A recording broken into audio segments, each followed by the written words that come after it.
Setelah keruntuhan manusia ribuan tahun yang lalu, manusia yang tanpa sengaja saat itu pernah menciptakan kera paling pintar bernama Caesar.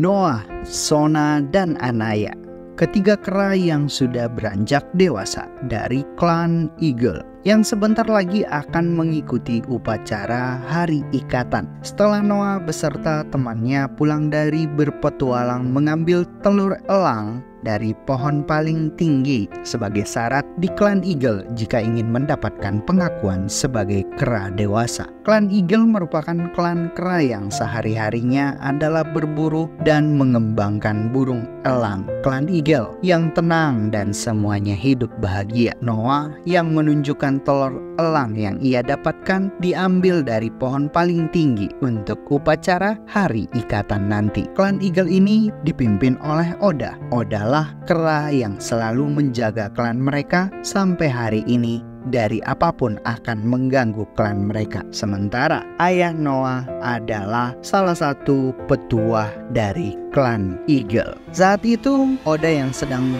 pergi berpatroli meninggalkan klan mereka.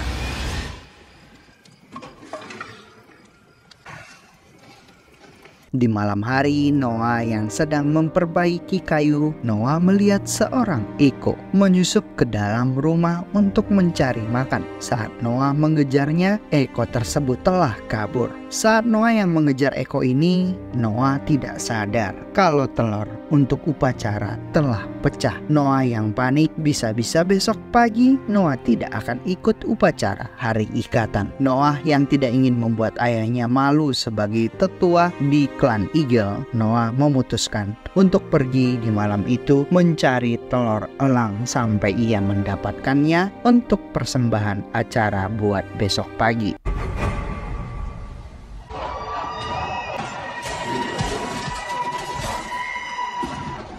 Saat di perjalanan, Noah melihat dari kejauhan. Saat ia mendekat, Noah sudah melihat Oda terbaring tertusuk oleh kera yang bertopeng. Oda sempat berpesan ke Noah bahwa mereka akan datang lebih banyak lagi. Sekumpulan kera dengan senjata lengkap sudah menuju ke klan Eagle. Sekumpulan kera yang dipimpin oleh sebuah kera besar Kong yang sedang menuju ke klan mereka.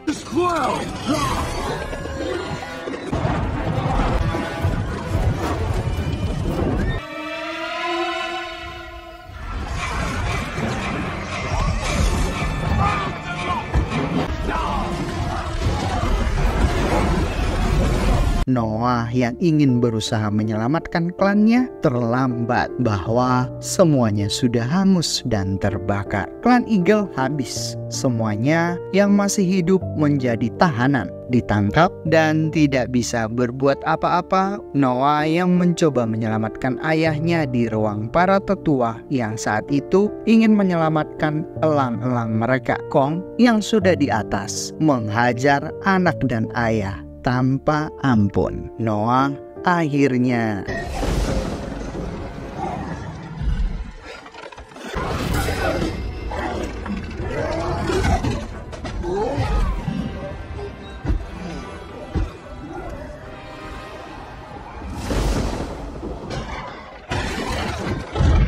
dan esok paginya Noah masih hidup. Tempat tinggal klan Eagle hangus tanpa tersisa. Noah hanya bisa melihat ayahnya yang sudah tewas. Sisa semua klan Eagle dibawa ke klan Proximus. Noah berjanji ke kuburan ayahnya akan mencari dan membawa kembali klan mereka. Noah mulai melakukan petualangan. Dia mulai melewati Valley Beyond Noah yang mencoba melewati tempat yang terlarang bagi kaum kera, katanya Valley Beyond adalah tempat para Eko bersembunyi. Dengan tekad bulat untuk menyelamatkan klannya, Noah harus melewati Valley Beyond dan tidak terjadi apa-apa sama sekali.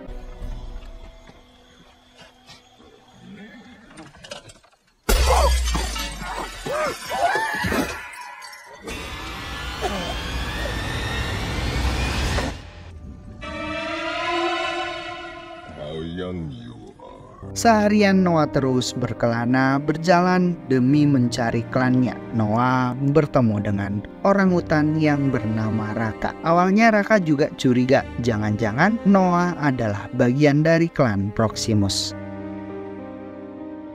Baru sadar bahwa tidak semua kera mengenal klan Proximus, sebuah klan yang mengagungkan nama Caesar yang dulu mereka bangga-banggakan. Caesar adalah kera pintar yang membuat para kera sekarang menjadi hampir seperti manusia, membuat hukum kera untuk menjaga alam. Caesar lah yang bisa membuat manusia bisa berdampingan dengan kera saat itu, hingga mereka berkembang biak sampai sebesar ini. Tetapi semakin hari semakin banyak yang berubah, semakin banyak juga setelah Noah menjelaskan ke Raka para klan yang menyalahartikan tentang ilmu yang Caesar turunkan sampai hari ini. Raka salah satu bagian dari klan Proximus juga yang sampai hari ini masih berprinsip teguh dan memegang amanat pesan dari Caesar, hingga ia rela bersembunyi mengasingkan diri dari klan Proximus yang menurutnya sudah jauh berbeda dengan apa yang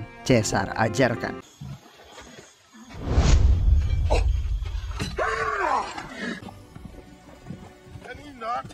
Raka dan Noah mulai berteman dan mengikuti perjalanan Noah. Di malam harinya, Eko yang disebut untuk manusia tetap mengikuti Noah kemanapun ia pergi. Akhirnya, berkat bantuan Raka, Eko ini akhirnya berani memperlihatkan diri. Setelah Eko diberikan makanan oleh Raka, Raka juga memberikan untuk wanita ini sebuah nama bernama Nova.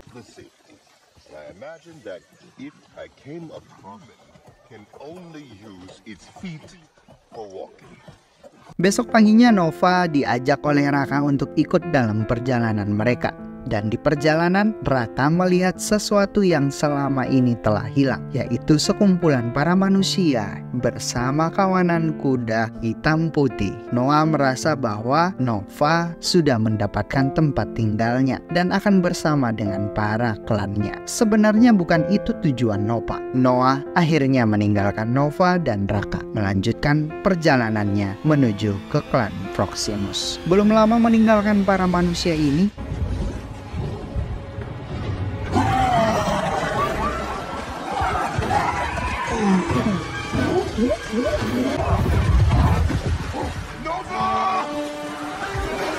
klan Proximus sudah datang menjarah para manusia. Para manusia diburu dan ditangkap oleh para klan ini. Nova yang masih bisa berhasil lari ke semak-semak sempat hilang jejak oleh para klan Proximus. Noah yang melihat dari kejauhan langsung terburu-buru menolong Nova dan Raka. Noah berhasil membawa Nova kabur. Raka juga selamat dari kejaran para klan Proximus.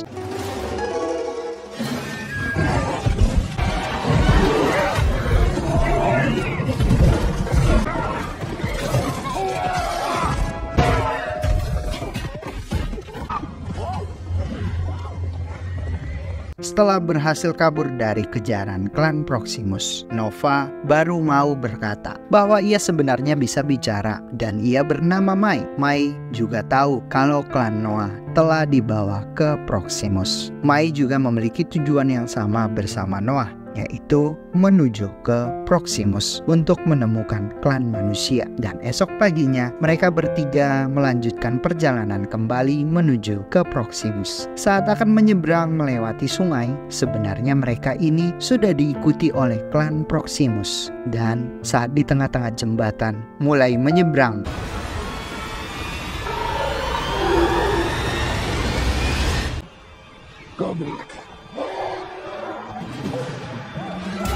Kong sudah ada di depan mereka, sudah tidak bisa melarikan diri. Jika mencoba untuk melompat ke sungai, nyawa adalah taruhannya. Noah yang mencoba melawan. Saat itu Mai hampir terjatuh ke sungai. Beruntung masih bisa dibantu oleh Raka, tapi naas, Raka harus terjebak di antara arus yang deras dan Raka.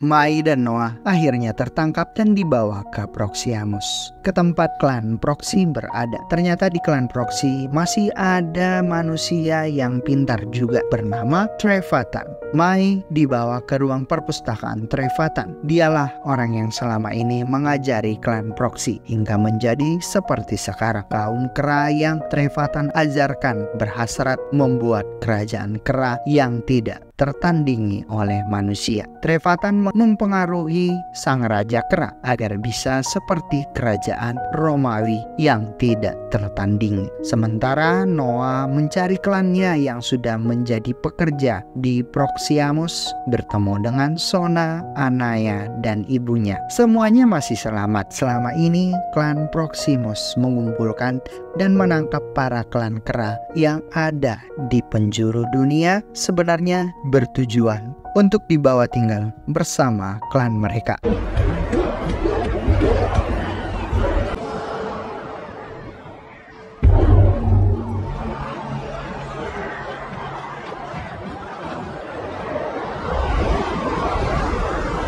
Dan menganggap Caesar baru adalah sebagai raja mereka. Ada misi tersembunyi yang dilakukan oleh Raja Kera, yaitu untuk membuka sebuah gerbang besi, sebuah gedung yang sudah tertutup, yang katanya akan menemukan jendela ilmu yang bisa dipelajari oleh para kera untuk bisa lebih pintar. Dengan rencana ini, mereka bisa menguasai dunia. Tapi sudah berbulan-bulan juga klan ini berusaha membuka pintu besi ini. Selalu gagal karena mereka tidak tahu dengan cara seperti apa untuk membukanya. Come, sit. Mai dan Noah dipanggil oleh Raja Kera Proxy. Ia memerintahkan Mai dan Noah untuk membantunya membuka gerbang besi gedung yang selama ini mereka sudah tidak bisa membukanya. Hanya Mai dan Noah lah yang bisa membuka ini. Raja Kera tahu kalau Noah adalah salah satu kera paling pintar di klannya, dan ia berharap besar untuk sebuah kera pintar. Raja mulai mempengaruhi Noah untuk melihat para kera ini mulai semakin hari semakin banyak membutuhkan pemimpin, membuat ras mereka akan lebih besar lagi, lebih kuat dibanding manusia. Seperti apa yang dulu Caesar cita-citakan. Jika Noah bisa membuka gerbang itu dan mereka akan membangun kerajaan, mereka akan lebih besar lagi, memiliki kesempatan menguasai dunia.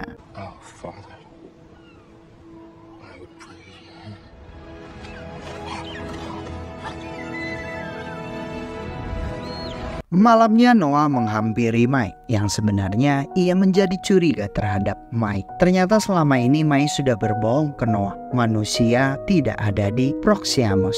Mai datang ke Proxiamus bukan untuk mencari komunitasnya. Sebenarnya ia datang untuk pintu besi gedung itu. Di dalam pintu besi itu ada sebuah chip yang sudah tersimpan lama, di mana chip ini suatu hari bisa mengubah dunia lagi. Jika Mai bisa menemukan chip itu di dalam pintu besi, maka kehidupan manusia akan kembali normal seperti dulu. Sebuah chip yang akan menghubungkan informasi dan komunikasi antara tempat-tempat lain yang ada di dunia. Inilah tujuan sebenarnya Mai datang ke Proximus, untuk menghubungkan komunikasi sesama manusia di belahan dunia. Mai dan Noah akhirnya memiliki kesepakatan bersama dan mulai menyusun rencana untuk bisa selamat dari klan Proximus. Noah mengajak Sona untuk melakukan sebuah pendakian. Awalnya Noah mengajak Anaya juga, namun Anaya saat itu tidak ingin ikut karena ia takut, tapi ia mulai berpikir kembali. Demi sebuah klannya, ia akhirnya mau membantu Noah dan Sona. Rencana pertama mereka adalah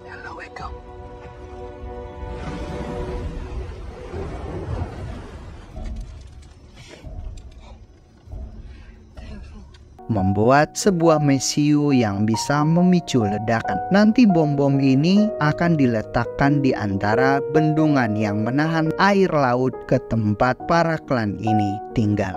Trevathan mengetahui rencana Mai dan Noah. Takut Trevathan melaporkan rencana mereka, akhirnya Mai menghabisi Trevathan saat itu juga. Setelah setiap titik bendungan sudah dipasangi bom mesiu, Mai beserta Noah dan yang lainnya menyeberangi pinggiran laut. Setelah jauh dari klan Proximus, mereka mulai menaiki tebing-tebing pantai.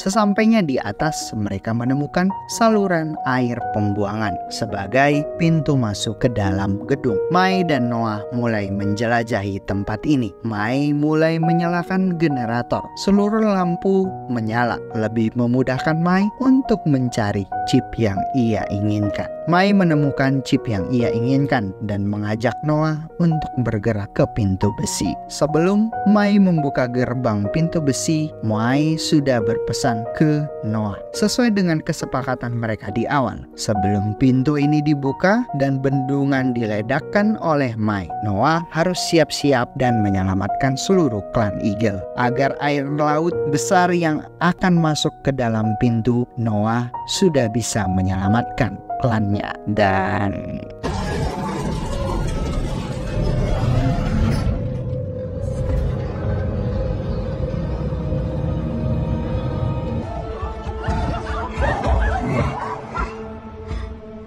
setelah pintu terbuka, Raja Kera sudah ada di depan pintu sambil menyandra ibu Noah. Seluruh klan Eagle yang masuk ke pintu itu sudah disandra juga oleh Raja Proximus. Merasa rencananya sudah berhasil, ia akan menguasai seluruh isi gedung ini untuk menguasai dunia. Tiba-tiba salah satu kera yang mencoba untuk membunuh ibu Noah, Mai langsung menembak salah satu kera dan Mai berlari ke arah kabel, langsung meledakkan bendungan.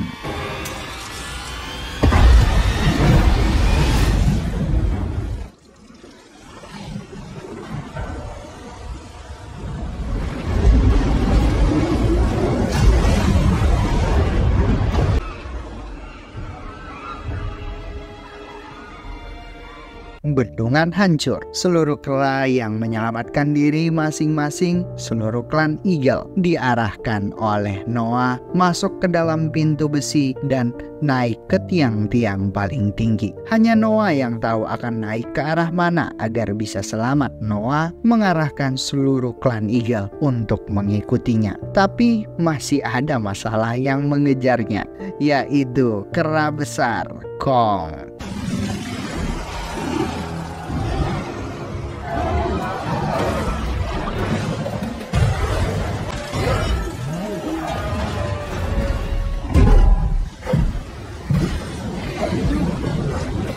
Semua klan Eagle akhirnya selamat saat Noah ingin menghampiri klannya. Ternyata sang Raja Kera yang katanya jelmaan Caesar mulai marah dan menghajar Noah. Kerajaannya hancur hanya gara-gara kera yang baru dewasa. Disinilah Noah memberikan pembuktian bahwa ia sudah benar-benar dewasa dan menjadi pemimpin klan Eagle berikutnya. Membuktikan ke ayahnya bahwa ia sudah bisa mengendalikan elang juga. Noah memanggil seluruh elang dan mempengaruhinya melawan sang raja, mendorong sang raja hingga jatuh ke laut.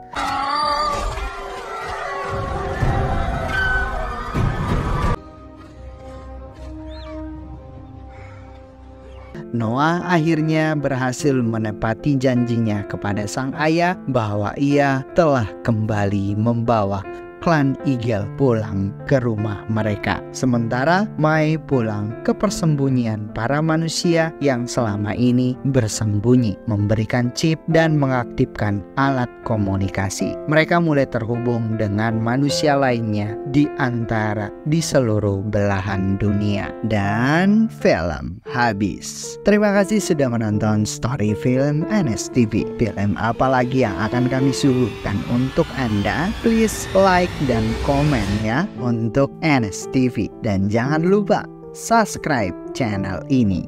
Bye-bye.